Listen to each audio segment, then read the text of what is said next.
Jeez, it feels like it's been forever. It does, doesn't it? I literally just woke up. In the arms of a Playboy model. Well, I mean, See, he I didn't do have some deny it. pussy He here. didn't deny it. You missed goes. the opportunity to compliment your wife there, Pete. Oh, instead I made a cat joke. I'm just gonna grab a cup of tea, guys. Can my headphone cord make it to the refrigerator? Oh, I'm opening it on the wrong side, but it swung open. What's been imbibing this evening? Hellas Lager. Oh, hello, Wellington. It's a boot with wings. Hmm. Hey, there's a treasure loot idea. It doesn't make your character fly or anything. It just delivers beer. Or it would be really awkward because, like, the center of gravity would be all really fucked up if your boots had wings. Sweet. So how's everybody doing? Oh, I got a new light bulb. Nice. Highlight of Yeah. 2020. Maybe Oh, next drinking week. in the bath is the best. Ain't it just? I remember drinking in Japan. You know, and of course my knees were like up here because that's a Japanese bathtub. Drinking a beer, the bath starts swaying. And I'm like, Players got to play. players gotta play. The sauna can be dangerous. Hey, Oh, There he is. there's James. hey. Oh, You guys are really going to enjoy the audio recap from this week, wherein it's 45 minutes of me swearing at my computer, trying to get it to work, with you guys intermittently cutting in and out. Our random ass Fantastic. commentary interspersed in there. Yeah. Are you fit? I mean, I know you're good Unfit. looking, but shall I dive in then, guys? let's dive in. The party was able to pass some rest in the clearing. It is following that rest where we find the party now. I can't wait to send word to the Jade Phoenix about this bottomless hole. Waking up, Roland will see what he can see ahead. Yeah, there was a strange glowing light beyond that brush, was there not? There totally Yeah. was. Is it all kind of entwined? Yeah, it's like really tangled and like picture kind of Amazonian jungle. Yeah, it's thick. Shall we proceed and have a look? Blink jogs. I'll just give him a poke. Artemis will summon Mulligan down to his shoulder. We could also send our erstwhile aviary scout through if you wished. That's not a bad idea. The party sees Mulligan disappear through. So through Mulligan's eyes, Artemis is temporarily blinded. Beautiful shining sunlight, large lush plants, wild and vibrant, growing on all sides of a small clearing. A pond lies in the center with bright sunlight glimmering off its crystal clear surface. Mulligan hears birdsong twitting all around him as he circles, and he notices sitting by the edge of the pond is a young woman just kind of dangling her feet in the water and playing with the petals of a plant. She kind of dreamily looks over and makes eye contact with Mulligan as he flits down. Artemis says, "Do you know a woman matching the following description?" Insert that. But the funny thing is that as he poses it as a question, kind of momentarily forgetting that when he wargs into Mulligan, he is blind and deaf to the world around him. So he's just kind of like sitting there cross-legged and says aloud, "Do you know a woman that looks like this?" and describes her. And then whatever the boys say, he hears nothing back. Well, Bolo, you want to use that big orca's strength to try and cut through some of this? I do feel it necessary to convey to you. Already hacking. Yeah. Bolo's trying to force his way through the opening, and he's going to be shouting, "Good day, ma'am! Is this the land of sin air?" Is it indeed Coco? It is, yeah. Coco, good morrow. I see we've crossed paths once again. Isn't it a pleasant occurrence, Master Rolen? For you, like me, have stumbled upon the paradise of the Cenarian country. How long have you been here, Coco? Where have you come from? How did you get to this place? We had to cut through this bramble. I had a guide, my dear sister, she led me here. We found your notes, and I walked between the worlds. The elven country is thriving and wonderful. spooky pools of water give me the heebie-jeebies. A sense of well-being and good feelings are washing over Bolo. Wonderful. I find this place to be quite wonderful. I thought I would stay. And Bolo, does she seem quite all right to you? She doesn't seem well. I mean, she seems well, but she doesn't seem well. Do you think we should take her back to her cousin? Coco, I think you should come with us. Might I suggest we could go to the elven capital city of Futuradia itself? Would you like to go on a trip there with me? To the elven capital where Tai Ling sits on the throne? With the ancient elven court rules. Bolo's going to lean right into Rolen and loudly whisper, "Right, Rolen, this is really weird." Roland's going to look at him intently and give him a bit of a nod. Bolo, Robert. not comprehending, nods comprehendingly. Let us make our way back to the Quantitia Road. She starts backing away back towards the pond. Roland's going to try and snatch her. You got her, yeah. All right, I'm going to just throw her over the shoulder and make her run for the bush. No! No! As she crosses the threshold from the bright sunlight into the dark forest, beating on Roland's back. Kind of actually bring her over here by the stream, wrestle her down, and throw some water in her face. You brute! Animal! Now be calm. Be calm. Be calm. Be calm, Coco. Be calm. Be calm. Artemis is going to give a last glance over her shoulder to that glowing lighted veil and wonder about the path to the Elven Court, but then shake his head and nod to the business at hand. Start heading off. Artemis, do you have the ability to tell if there's magics working upon her? I could prepare a spell that would give us that information. Can you hold her still for 10 minutes? Can you only cast it as a ritual? No, but it's... Artemis begins a series of arcane gestures in the air. Do you have your sleepy potion? Bolo nods enthusiastically, and I don't know how to play this. He'll gently massage it into her face. Coco's resistance subsides, and she begins to breathe the deep breath of sleep. I'm going to open my pack. I have some rope in there. Bind up her hands and her feet, and then rest her head on the pack so she's in a comfortable position. Who knows what we saved her from, aside from her own free will today. Yeah, this doesn't leave this room. I can't. Like, Laura's like, what happened last game, man? I'll be We like, found a woman in the woods, tied her up, drugged her. Bolo, did you have the sense of that place? It was blooming awesome. I did not want to leave, Roland. Exactly. I felt that it was too wonderful. the 10 minutes pass for Artemis to prepare his ritual. And So after delicately crafting this three-dimensional algorithm in the air, claps his hands together, and at the sound of the clap, it comes this amber-colored wave that spreads out about 30 feet around. Detect magic. the party sees kind of this shimmering aura emanating off of Coco's sleeping form. Artemis's attention is drawn to it, but he also sees that the same aura is kind of emanating from Bolo. The two are under an enchantment. I think it's best we take her back to her cousin Didio and complete our pledge at the same time. Yes, let us quit these woods. Oh, there's a big hole we got to get over with her. Yeah, No. get over it.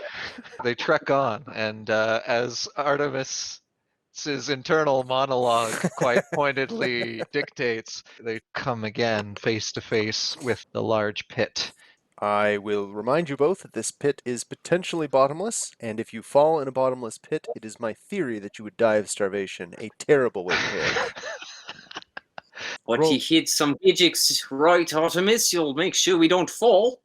Well, I'll make sure that we fall slowly.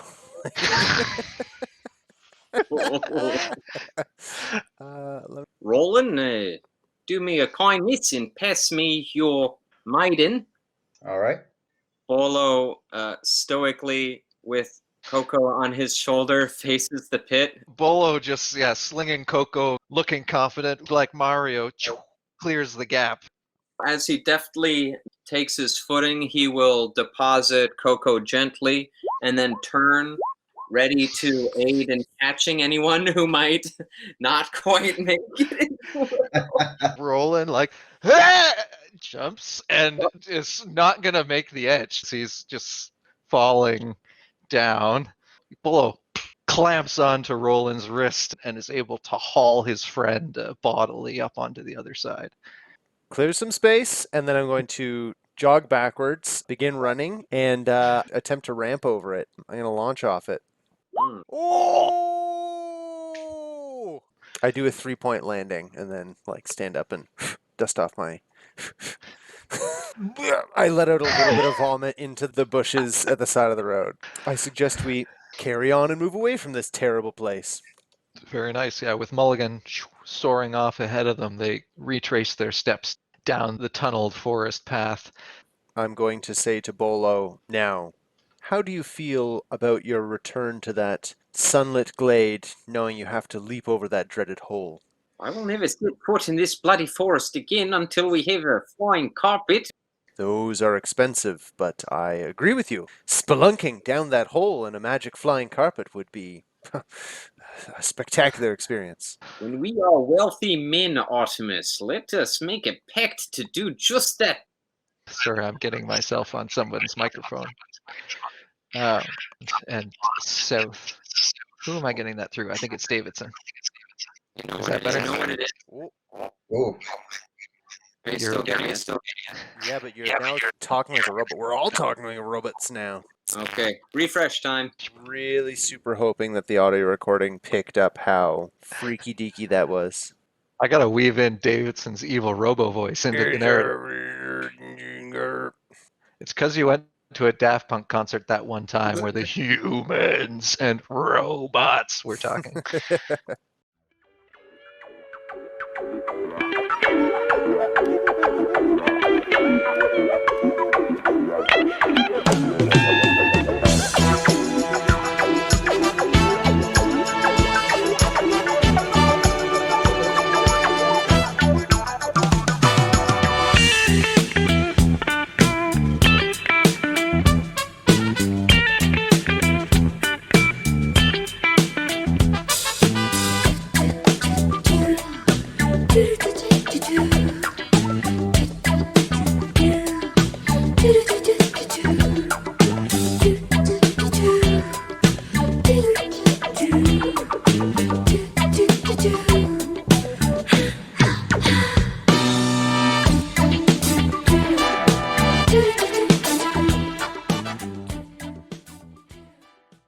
They proceed out from the large darkened area into the relative light. They trek on, back whence they journeyed, slowly the light returning to the world.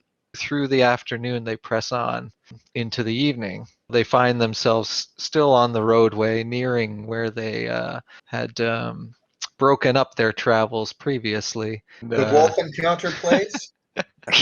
Wolf Corpse Gully. Let's make our camp over here, gentlemen. He's going to gently put Coco down. Yeah, seems like a well enough place to put down camp for the evening.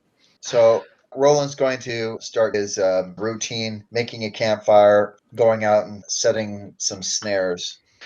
In front of Artemis, Coco is kind of rolling, and he snatches some monologue with herself. He hears the murmuring, "Erasmus will be so displeased. He will be furious." Coco rolling awake, and her eyes alighting on Artemis. "I don't believe we've met." Artemis Trevero at your service.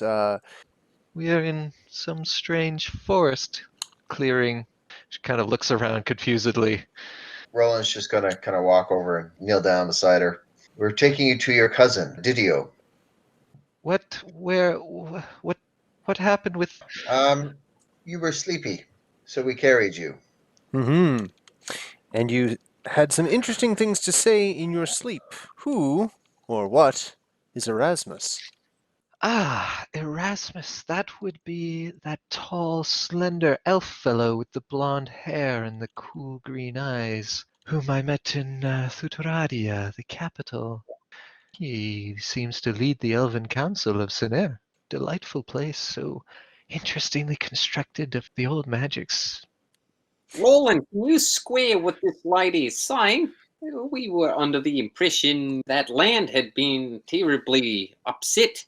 Roland looks up from his food preps like, well, I've never actually lived in Sinair. My father was from Sinair, but my Are you, knowledge of the country is very limited.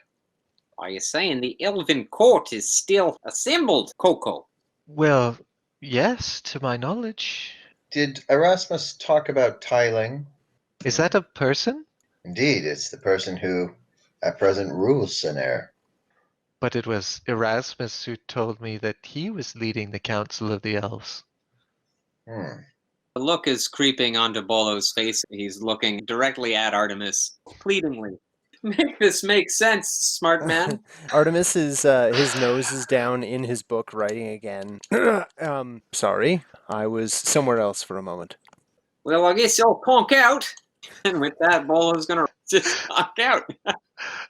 So Coco meets Artemis in Roland's eyes. I'm beginning to believe that there may be something strange going on in the country of Sinair. There is indeed strange things afoot. All right. Well, so we'll eat dinner and maybe chat about lighter things.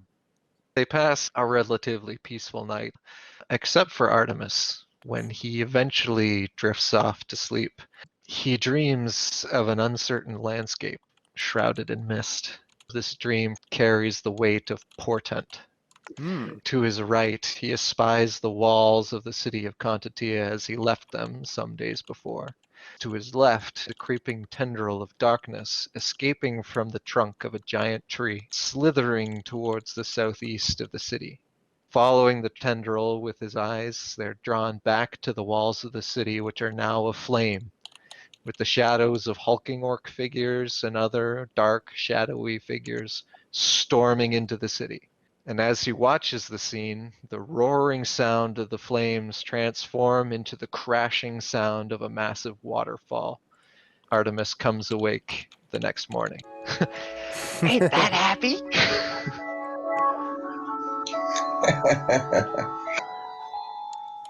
Roland is awake and is just he's up the rabbits for breakfast. Coco joins Bolo and Rolen over at the breakfast and starting some light conversation and for breakfast. Artemis, now coming to, is sitting where he fell asleep without a sleeping bag for like the third night in a row. Bleary-eyed, looks up. He recalls his dreams from the evening before, and brusquely stands up, grabs his journal, and stomps off. Pushing off a little bit away from the camp, is there like a way I can kind of like read the tarot cards of my dream and see if I can intuit what it potentially might mean? Let's totally do that. A nice wisdom check for that. He's getting the understanding that his most recent experiences play a significant role in events to come, and that events to come will be inextricably tied. He's gonna make his way back, sit down, take a little bit of breakfast, say aloud, I fear a great danger comes to the lands that we walk through. Yes, we have the strange court of Sinair in disarray, or under the thumb of a tyrant. Orcish hordes coming from the southeast. This is one of the reasons why Bolo and myself left our dwellings. There are strange things afoot. But first things first, we'll go to Didio and make sure Coco is comfortable and fulfill our pledge. Or did you sleep well, Lady Coco? She's been listening in the whole time, kind of pensively. She looks kind of troubled. Well, on the road then, eh, me fella? Yeah, Roland's going to get everything ready to move on. Artemis does not help. Yeah, so Roland breaks camp and the party eventually, with Coco in tow, regains the familiar road under a gray sky. The party regains the city in the early afternoon, and as they're approaching the familiar gates, one of the guardsmen standing outside calls out to them. The travelers are to report to the palace gate as soon as they can. They pass through the familiar gates and find the city somewhat changed. They feel a bit of tension in the air, and soldiers can be seen toing and froing with purpose. The city streets are much less busy, save for the traffic of the soldiers and frequent shouts of orders and the occasional horn call ringing out.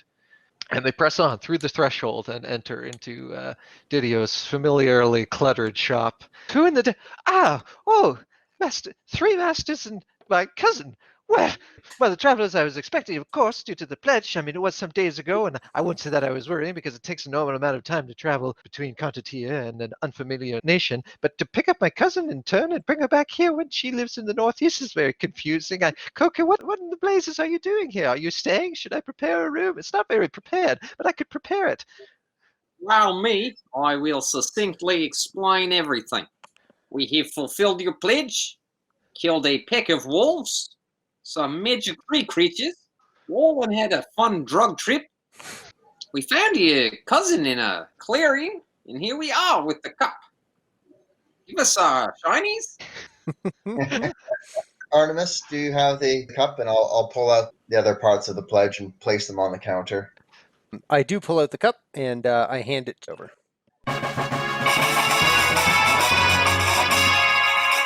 That's the level up music, by the way, Artemis. Nice. Level up! So what are we, level 4? Mm-hmm. Can't wait. Now I can use those second-level spell slots for something other than upcasting magic missile. Which is really effective. That's been great. Yeah. Yes, it has saved our butts from trees on several occasions. Bolo, I have got a great spell that I'm going to learn, and it's going to give us some super dope synergy. Oh, right on. I love synergy. It is called Enlarge/Reduce. I'm very familiar with that effect. I know what you're thinking. Cast it on yourself. Yes. Crawl in the ear canal of somebody you don't like. Drop concentration and pop their brain. I just want to make my barbarian friend big so we can smash more. That sounds awesome. Make Mulligan gigantic. And as much as I love this narcotic powder, I don't know that there's an actual mechanic that supports it. I wanted Mage Hand just so I could take fistfuls of narcotic powder and transport it into people's fucking faces. Now we're not going to do that, so we got to get our gold. Get paid.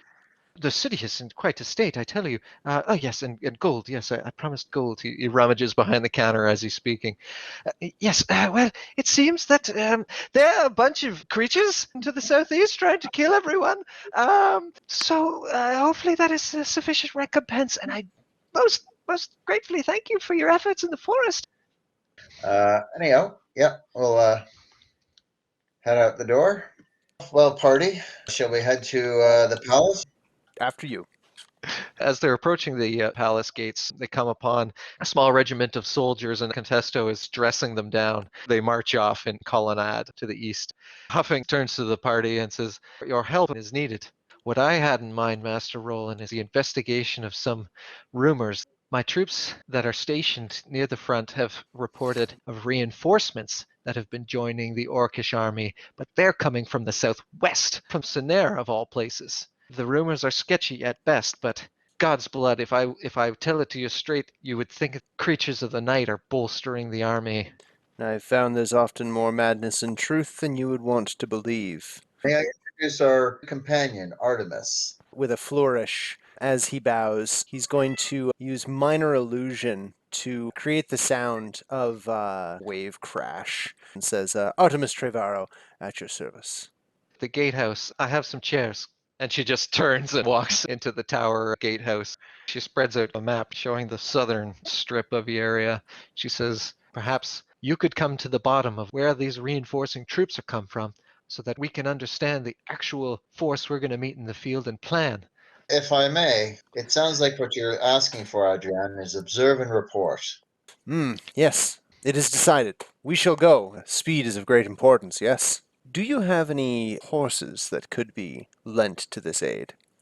I can have the stables prepare 3 mounts for you. If you assist with this endeavor and see us through this crisis, I promise you the benevolent touch of the crown will certainly fall upon you. Well, Godspeed, travelers. Kind of dismissingly waves a hand towards the door. Polo professionally exits. Yeah, so Roland will stand, give a nod, and head out the door. Artemis follows. Bloody heroes, boykies! Oh, we're making big old job there. Gonna be there in more cases. On Bolo's exuberance leaving, should we fade to black? That was fun. Thanks a Nice. lot, guys. Yeah, thanks, guys. Yeah, GG. absolutely. Good stuff. Don't forget your levels up, boys, at some point. Well, fellas, catch you on the old flippin' flop, eh? Peace out. Love you guys. Take care. All right. Thanks.